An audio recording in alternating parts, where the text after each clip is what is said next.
Assalamualaikum warahmatullahi wabarakatuh.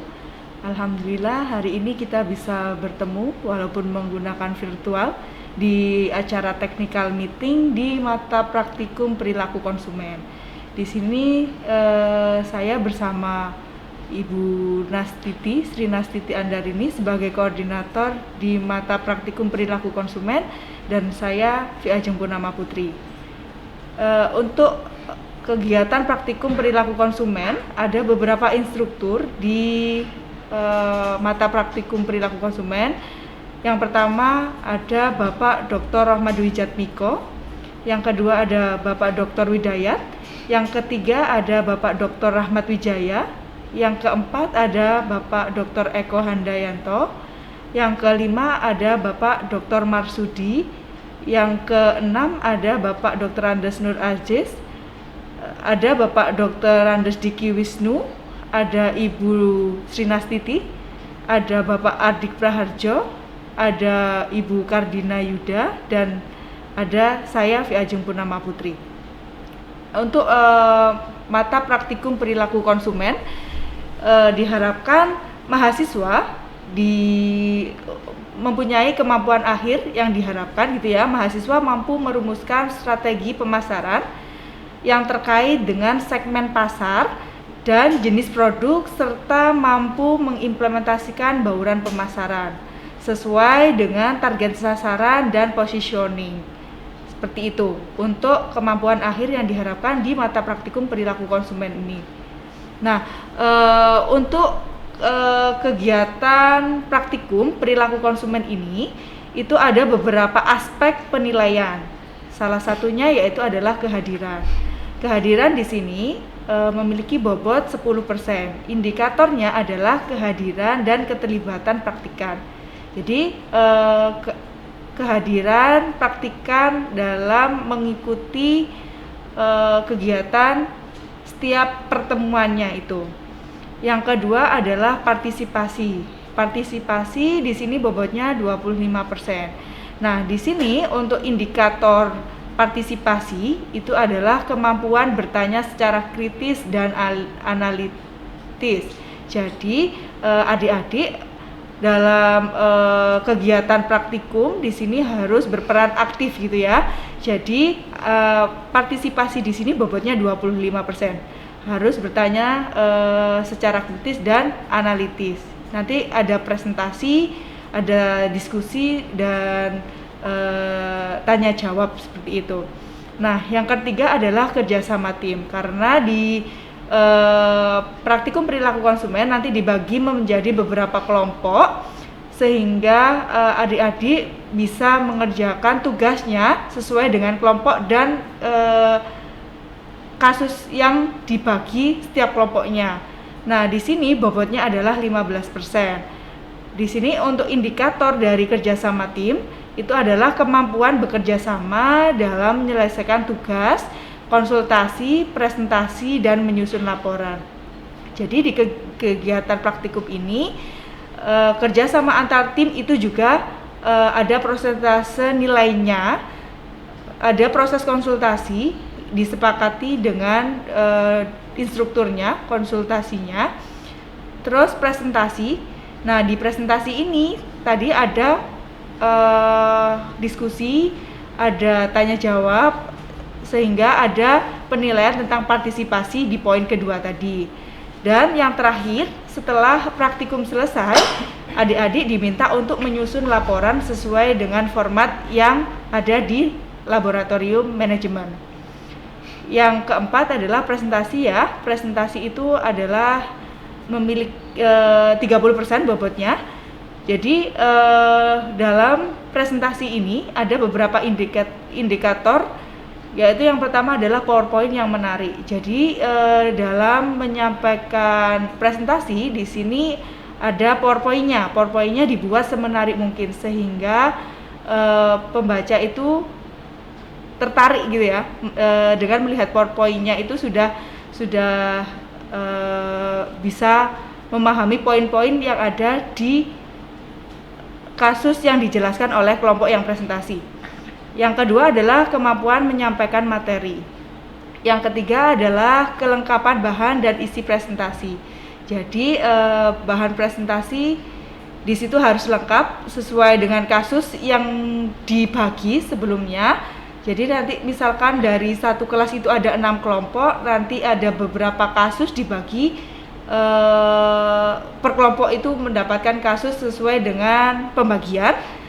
Terus yang terakhir adalah kemampuan presenter menjawab pertanyaan dari audiens, karena nanti selain yang presentasi itu diharapkan bisa memberikan pertanyaan-pertanyaan dari beberapa poin yang disampaikan oleh tim yang presentasi. Nah, yang terakhir adalah laporan hasil praktikum. Jadi nanti ada kelengkapan, ketepatan isi laporan.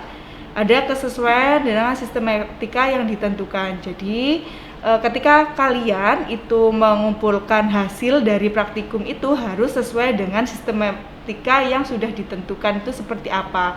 Harus lengkap, kelengkapannya itu nanti seperti apa sesuai dengan sistematika yang ada di laboratorium manajemen. Nah, di sini bobotnya adalah 20%. Itu untuk kriteria penilaian praktikum di mata praktikum perilaku konsumen. Jadi ada 5 poin ini. Seperti itu. Nah, selanjutnya rencana kegiatan praktikum perilaku konsumen 2021 itu seperti apa akan disampaikan dan dijelaskan oleh Ibu Sri Nastiti. Monggo Bu Nastiti bisa disampaikan rencana kegiatannya. Ya. Terima kasih pada Bu Ajeng. Ya. Assalamualaikum warahmatullahi wabarakatuh. Sebelumnya mungkin saya akan menjelaskan terlebih dahulu apa yang dimaksud dengan perilaku konsumen. Ya, seperti yang sudah pernah Anda dapatkan di dalam perkuliahan, bahwa perilaku konsumen ini merupakan sebuah proses di mana individu atau orang itu memutuskan apa, di mana, kemudian kapan, bagaimana, dari mana, dan untuk siapa mereka melakukan keputusan pembelian di dalam memenuhi kebutuhannya. Nah, sesuai dengan apa yang dimaksud dengan perilaku konsumen itu, maka ada beberapa tujuan pembelajaran yang diperlukan di dalam praktikum perilaku konsumen. Di antaranya adalah pengetahuan, kemudian keterampilan dan sikap. Ya. Nah, 3 tujuan pembelajaran ini tentunya terkait dengan apa yang akan dipraktikumkan nanti di dalam perilaku konsumen, di mana pada praktikum perilaku konsumen ini bertumpu atau berdasarkan pada materi-materi yang akan dipelajari atau yang telah Anda pelajari di semester sebelumnya atau mungkin pada semester ini, di mana pada materi untuk perilaku konsumen itu terbagi atas 5 pokok bahasan. Ya. Yang pertama adalah terkait dengan perspektif perilaku konsumen. Kemudian yang kedua tentang afeksi, kognisi, dan strategi pemasaran. Kemudian yang ketiga adalah perilaku dan strategi pemasaran. Ya, kemudian yang keempat adalah terkait dengan lingkungan dan strategi pemasaran. Dan yang terakhir adalah terkait dengan analisis konsumen di dalam strategi pemasaran. Nah, sesuai dengan materi yang sudah dipelajari itu, seperti tadi yang sudah diinformasikan oleh Bu Ajeng bahwa ada beberapa kriteria di dalam kontribusi untuk penilaian akhir yang harus Anda lakukan atau yang harus Anda jalani, di mana rincian di dalam pelaksanaan praktikum ini dibagi pada 8 kali pertemuan, walaupun mungkin sesungguhnya bisa lebih dari 8 kali pertemuan. Ya. Nah, secara teknis pada hari ini kita sudah memulai untuk melakukan technical meeting. Ya. Kemudian yang kedua adalah konsultasi. Kemudian yang ketiga adalah konsultasi, ini yang kedua, ya, di mana untuk konsultasi yang pertama terkait dengan beberapa lembar kerja. Kemudian konsultasi kedua juga terkait dengan beberapa lembar kerja. Kemudian konsultasi ketiga itu juga terkait dengan beberapa lembar kerja pada implikasi ataukah implementasi untuk bauran pemasaran. Kemudian pada pertemuan yang berikutnya, 3 pertemuan yang berikutnya adalah presentasi, di mana di dalam presentasi itu akan dilakukan per 2 kelompok. Ya, jadi kalau tadi disebutkan atau sudah dijelaskan oleh Bu Ajeng bahwa ada 6 kelompok misalkan, maka pada presentasi pertama, kedua atau ketiga, maka masing-masing pertemuan itu akan dilakukan untuk presentasi 2 kelompok. Ya, jadi mohon diperhatikan untuk kelompok 1 sampai dengan kelompok 6 siap-siap untuk melakukan presentasi setelah melakukan konsultasi. Nah, pada materi pokok yang ada di dalam perilaku konsumen itu ada 3 kasus, ya, di mana pada kasus yang pertama itu terkait dengan Nulinsa Incorporation, ya, di mana pada kasus pertama sebetulnya sudah jelas, ya, dijelaskan pada kasus itu terjadi pada Miss Marsha, ya, yang sudah melakukan modernisasi produk dan menghabiskan beberapa biaya, ya, sekitar 3 miliar untuk melakukan improve atau pengembangan produk kemasan berdasarkan faktor pendapatan dan faktor sosial yang relevan. Tetapi di dalam kenyataannya apa yang dilakukan oleh Miss Marsha ini kurang disetujui oleh beberapa manajer yang lain, di antaranya adalah oleh manajer produk dan asisten manajernya. Ya, kenapa? Karena setelah 6 bulan penerapan perubahan yang disarankan oleh perusahaan itu tidak dapat mencapai pertumbuhan penjualan yang efektif. Nah, ini berarti ada masalah di sana. Ya, sehingga Miss Marsha tentunya perlu untuk melakukan sebuah tindakan, memperhatikan beberapa faktor yang penting di dalam mempengaruhi perilaku konsumen. Ya, Miss Marsha ini mengabaikan hal itu. Ya, sehingga apa yang menjadi keinginan ataukah harapan yang dilakukan oleh Miss Marsha ini tidak bisa diharapkan, tidak bisa sesuai dengan apa yang diharapkan. Nah, tentunya hal ini perlu melakukan penyesuaian, ya, terhadap strategi-strategi yang terkait dengan segmen pasar, kemudian pemosisian produk dan target pasarnya, sehingga nanti bagaimana di dalam mengimplementasikan pada bauran pemasaran bisa tepat. Ya, ini yang terkait dengan kasus yang pertama. Di dalam kasus yang pertama itu adalah terkait dengan produk kecantikan. Ya, ada beberapa segmen, ada beberapa target pasar yang sudah diinformasikan di dalam kasus itu, yang nanti Anda bisa memilih. Ya, diharapkan pada masing-masing kelompok yang memilih tentunya berbeda untuk segmen pasarnya. Kemudian yang kedua adalah kasus tentang produk makanan. Ya. Nah, di dalam produk makanan ini adalah perusahaan Gonjat Food. Ya.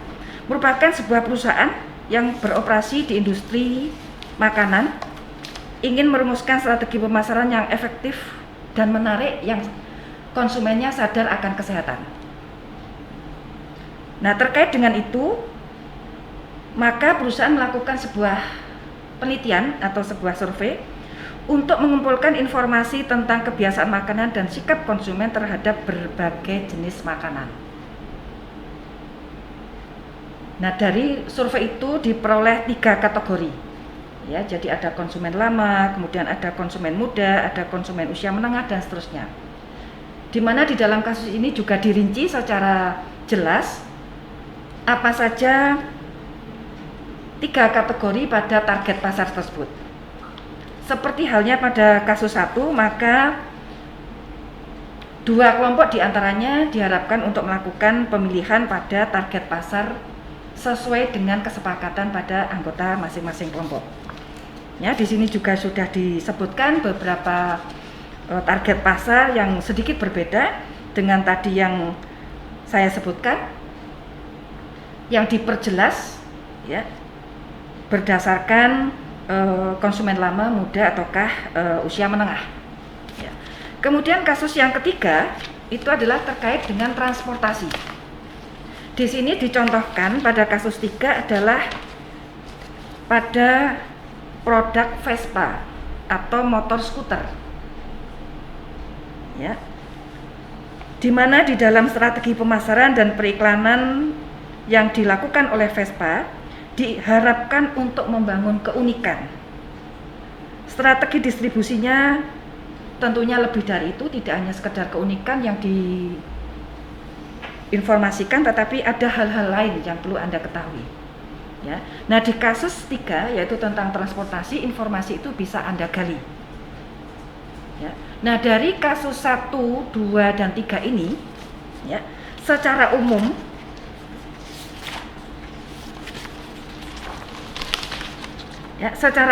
Anda diharapkan untuk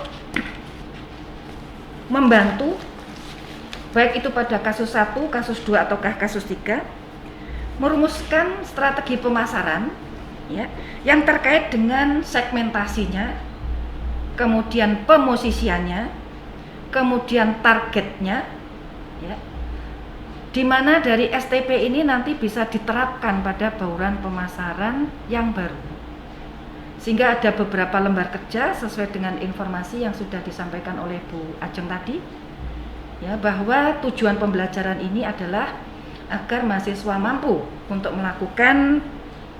merumuskan strategi pemasaran yang terkait dengan STP dan bagaimana mengimplementasikan bauran pemasaran itu sesuai dengan target pasar dan posisi dari produk yang diinginkan. Nah, itu mungkin yang bisa saya sampaikan terkait dengan isi daripada modul kasus yang harus Anda kerjakan, dan kami harapkan dari 6 kelompok yang terbentuk itu maka nanti bisa disesuaikan ya, 2 kelompok mengerjakan kasus 1, 2 kelompok mengerjakan kasus 2, 2 kelompok mengerjakan kasus 3 dengan segmen yang berbeda sesuai dengan apa yang diinformasikan pada masing-masing kasus. Anda boleh memilih produknya atau mereknya sesuai dengan kasus tersebut.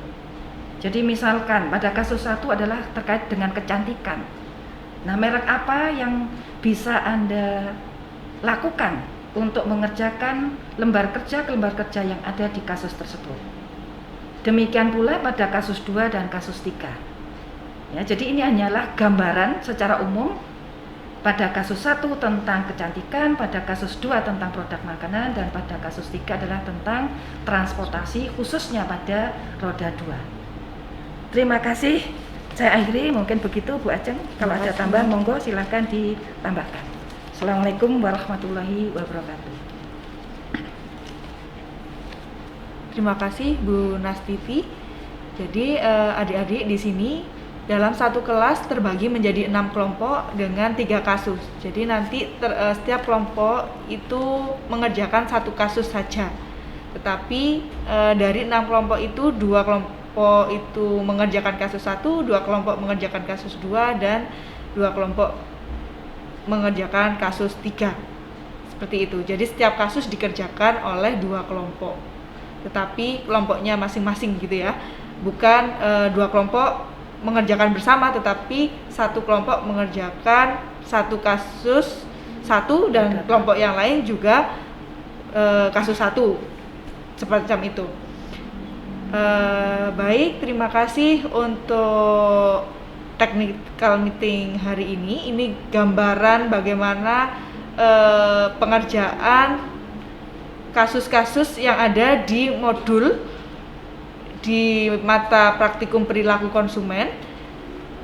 Sampai ketemu di pertemuan-pertemuan yang akan datang.